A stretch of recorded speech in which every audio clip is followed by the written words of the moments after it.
بسم اللہ الرحمن الرحیم۔ صلی علی محمد و آل محمد۔ درود و سلام محمد و آل محمد پر۔ اے ایمان والو، جیسے کہ اللہ اور اس کے فرشتے رسول پر سلام و درود بھیجتے ہیں، آپ بھی اس پہ درود و سلام بھیجیں۔ آج ایسا ایک وظیفہ، ایسا ایک دعا لے کے آپ کی خدمت میں حاضر ہوا ہوں۔ شب قدر کی ایک عظیم رات جو 1000 مہینوں سے بہتر رات ہے، اس میں ایک ایسا دعا لے کر آپ کے لیے آیا ہوں کہ دعا تو مختصر ہے، 70 مرتبہ اس کی تلاوت کرنا ہے، لیکن اس کا اجر ثواب اتنا زیادہ ہے کہ آپ سوچ بھی نہیں سکتے۔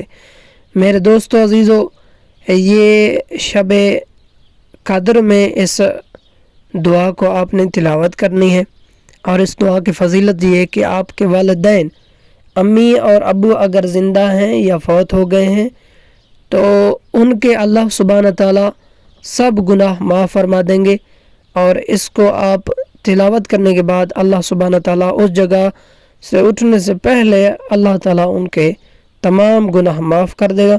شب قدر میں آپ نے ایسا کرنا ہے کہ 2 رکعت نماز شب قدر قربتاً اللہ نماز پڑھنا ہے۔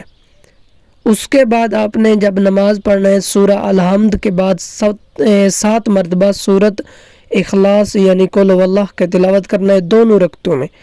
جب یہ تمام ہو جائے تو اس کے بعد آپ نے کیا کرنا ہے، 70 دفعہ استغفار کی تلاوت کرنا ہے۔ اللہ سبحانہ تعالیٰ سے کہنا ہے کہ اے پروردگار، میں گناہ گار ہوں، میری توبہ و التجا اپنے بارگاہ میں قبول فرما۔